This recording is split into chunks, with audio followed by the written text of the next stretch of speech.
Hello, welcome to Unix Programming Module 5 Lecture Series 3.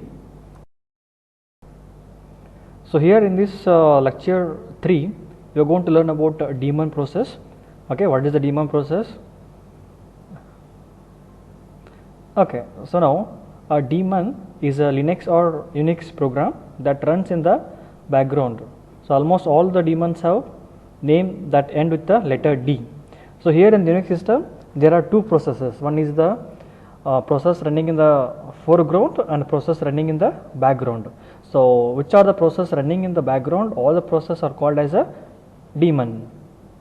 Okay, and then these process is name starts with the letter D or end with the letter D. So daemons are processes that live for a long time. They are often started when the computer system is started and terminate only when the system is shut down. Okay, so when you start the system, then the daemon process starts running.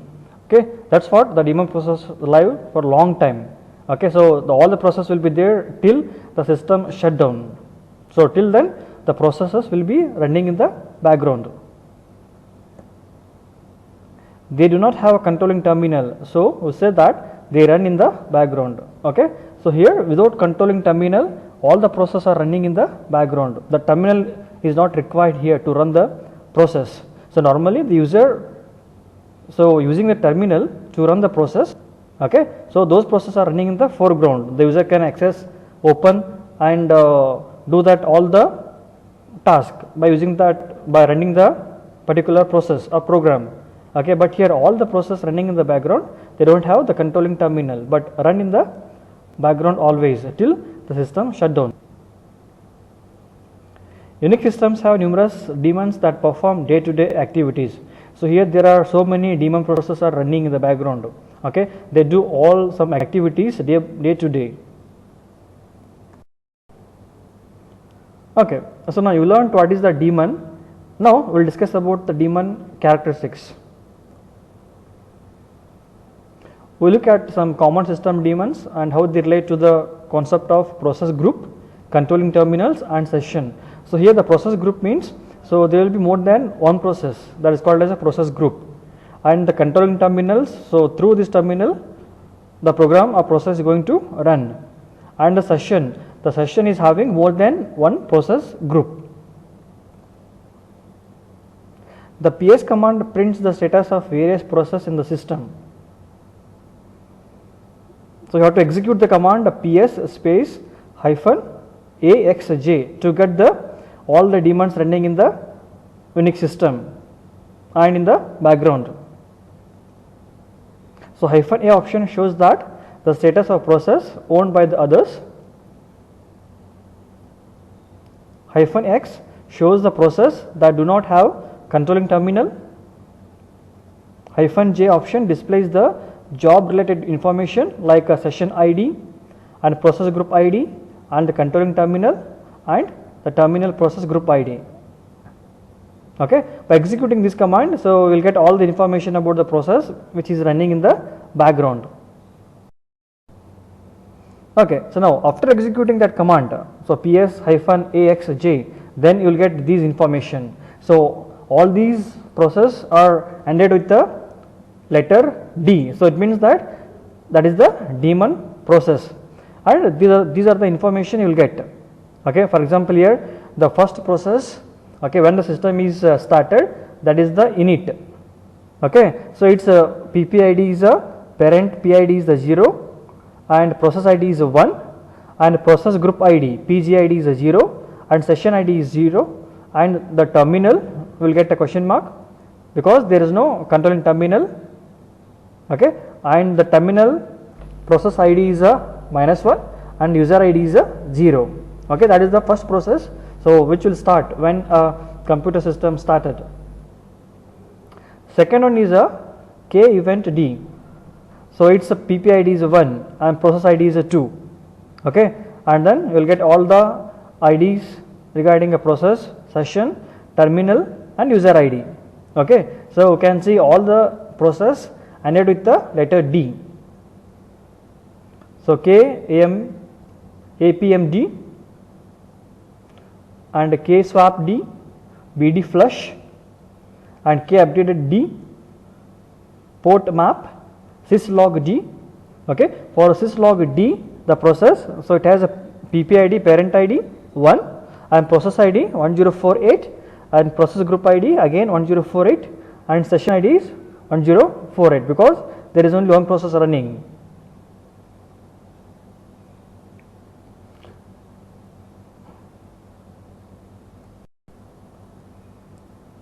Okay, the system process depend on the operating system implementation.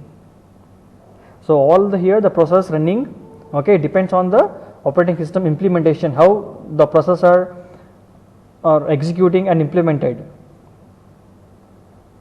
The parent process ID is 0 is usually a kernel process started as a part of the system bootstrap procedure. Okay, so if a process ID is 0, that is only for the kernel process started at the beginning. Kernel process are special and generally exist for the entire lifetime of the system. Okay, the kernel processes will be running so till the end of the system shutdown. They run with the super user privileges and they don't have the controlling terminal and no command line. Okay, so all these kernel processes, okay, so they are executing and running with the super user privileges. Only that admin, through the admin or the super user who have the super user privilege, then only they can access the kernel related processes. Okay, and they don't have any controlling terminal. So if there is a process ID is 1, that is for the init. So what is the init? Init process is a system daemon responsible for, among other things, starting system services to various run levels. And these services are usually implemented with the help of their own daemon. Okay, so init is the one of so initial process running when the system starts. Okay, and it does so many things related to the system services. So next one is a K event TD. So that is a one of the background process running or daemon process. So which provides a process context for running scheduled functions in the kernel. So this is related to the some scheduled functions in the kernel. Next daemon is the KAPMD, so which provides support for the advanced power management feature. Okay, so this provides power management features available with the various computer system. Next daemon is KSwapD, so it is also known as a phase out daemon, so which supports the virtual memory subsystem by writing dirty pages to disk slowly over time. So this is for the virtual memory. The two more daemon process like BD flush and K update D. So these two processes are due to the cache data to disk using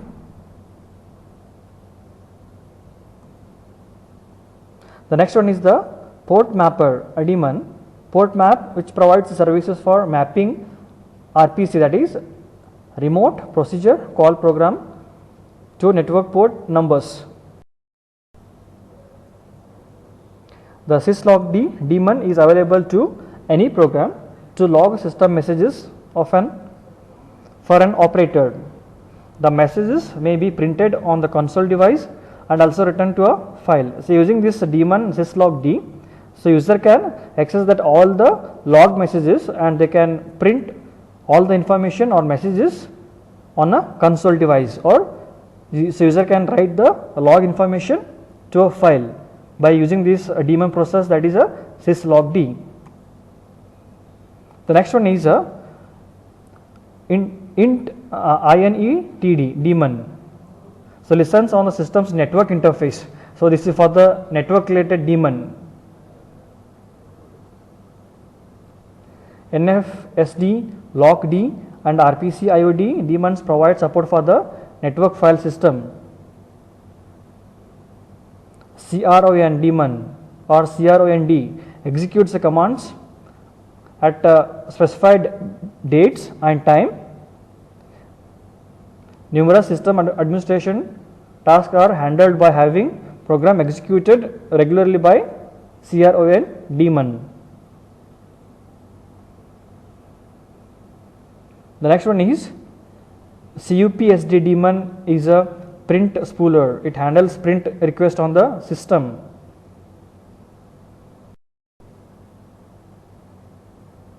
Okay, so next one is coding rule. So here you learnt what is a daemon and different characters, and you saw some daemon process running in the background. Okay, so now how to write a daemon? Okay, and here there are some coding rules for the daemon you need to follow. Some basic rules to coding a daemon prevent unwanted interactions from happening.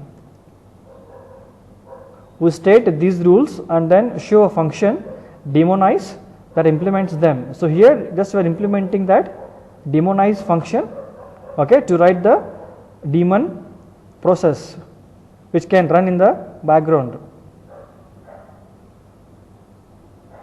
Okay, the first rule is, the first thing to do is call umask to set the file mode creation mask to 0. So here first you need to call the function umask that is used for file mode creation mask to 0. Second rule, call fork and have the parent exit. So you need to call the fork API in your program, okay, and then the parent will get terminated. Okay, the parent should terminate when a child is created by calling the fork. Third one, call the function setSID to create a new session. Okay, so here all the processes are running in the different session. So for that you need to call the function setSID in your program. So after that, fourth one, change the current working directory to the root directory. Okay, so after creating the new session, so you need to change the current working directory to the root directory by calling that API, that is a change dir. Next rule, unneeded file descriptors should be closed. So as you know, the file descriptors are used to access and process all the file information for reading, writing, opening. Okay, so if there is any unneeded file descriptors must be closed. Some daemons open file descriptors 0, 1 and 2 to /dev/null, so that any library routines that try to read from the standard input or write to standard output or standard error will have no effect. Okay, so if you set these file descriptors 0 and 1, 2 to a null, then so if any process or any library routines are trying to read, write and write the information, then there will be no effect for them. Okay, so now this is a function daemonize. Okay, so here, so in this you are using that all the coding rules.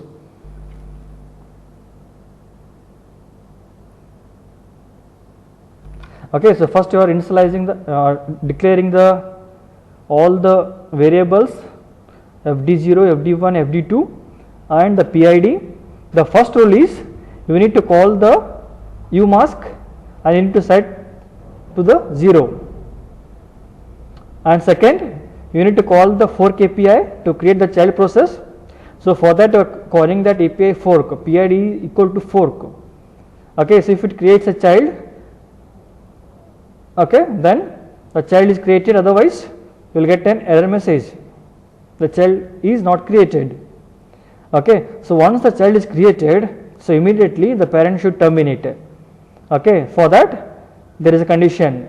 So else if PID is not equal to 0, okay, and then the parent terminated by that statement exit 0. Okay, that is the second rule. You need to call the fork API, and once the child is created, the parent should terminate. Third rule, you need to call the API set SID. Okay, so here you are calling that set SID function to create the new session for the daemon. So after creating the new session, so here you are calling that API chdir to change the current working directory to the root directory. Okay, so if chdir root is less than 0, okay, then so you cannot change the directory. So otherwise the current working directory is changed to the root directory. Okay, so after changing the directory, okay, so if there is any unneeded file descriptors must be closed. Okay, for that just you are using that, you are setting that all the file descriptors to null. Okay, fd0 equal to open /dev/null. Okay, and then fd1 equal to dupe of 0, fd2 equal to dupe of 0. So it means that just you are copying that this the statement open /dev/null to fd1 and fd2, just you are copying the statement, okay, to fd1 and fd2. So it means that all the unneeded file descriptors will be closed. Okay, and then you are calling that exit of 1 to terminate the process. So here these are the coding rule to write the daemon.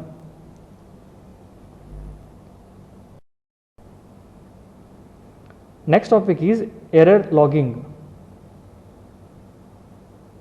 One problem a daemon has, how to handle the error messages. So if there is a error message, okay, how to handle that error message by the process running in the background, because the background process don't have the control terminal.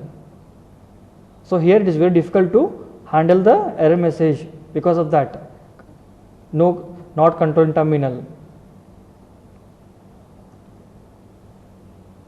So here there are different way to generate the log messages. The first one, the kernel routines can call the log function. These messages can be read by the user process that opens and reads the /dev/klog device. Okay, the kernel, all the kernel routines in the Unix system can call the log function. Okay, and then through that function all the messages are opened and read by the device. Second one, most user process call the syslog function to generate log messages. So here all the user process, they are calling that function syslog to generate the log message, and these messages to be sent to the Unix domain datagram socket, that is /dev/log. So after generating the log messages by the user process, all the messages are stored so in this datagram socket. Third one, a user process on this host or any other host that is connected to the host by TCP/IP network through network can send log messages to UD port 514. So this is for the network related information, or network related log messages are stored to UDP port number 514. So through that, so user can access all the log messages related to the network. Okay, so now the diagram for error message. Okay, so as I explained, so all the kernel routines calling the log function to generate the log messages and stored in the domain network, that is /dev/klog.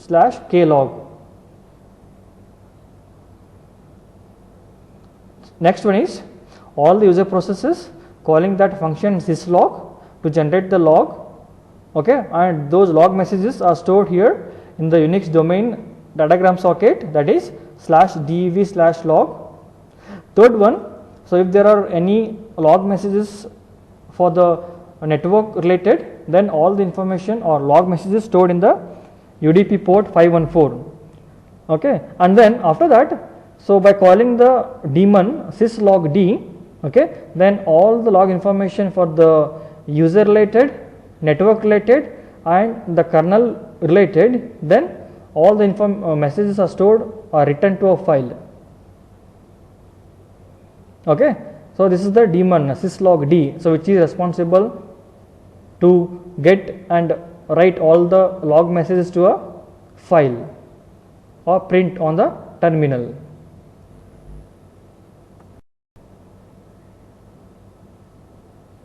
So for example, the urgent messages can be sent to the system administrator and printed on the console. So whereas warnings may be logged to a file. So if there are any urgent messages related to the network or any other user processes or related to the kernel are directly sent to the system administrator, okay, and then the system admin can print all the messages on the console.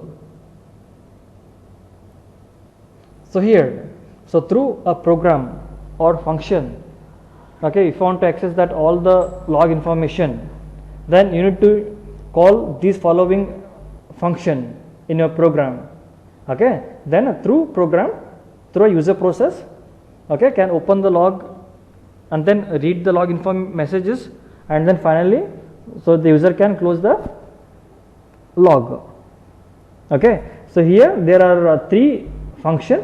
The first one is the open log, to open the log to read the messages, and third one is a syslog, and third one is a close log. Calling open log is optional, okay. So if you not called the open log function, okay, the syslog is automatically so implemented. So after that, so once the syslog is called, and then later the open log function is called automatically. Calling a close log is also optional. It just closes the descriptors that was being used to communicate with the syslog-d daemon, okay. By calling the close log function in our program, that closes that all the descriptors that are being used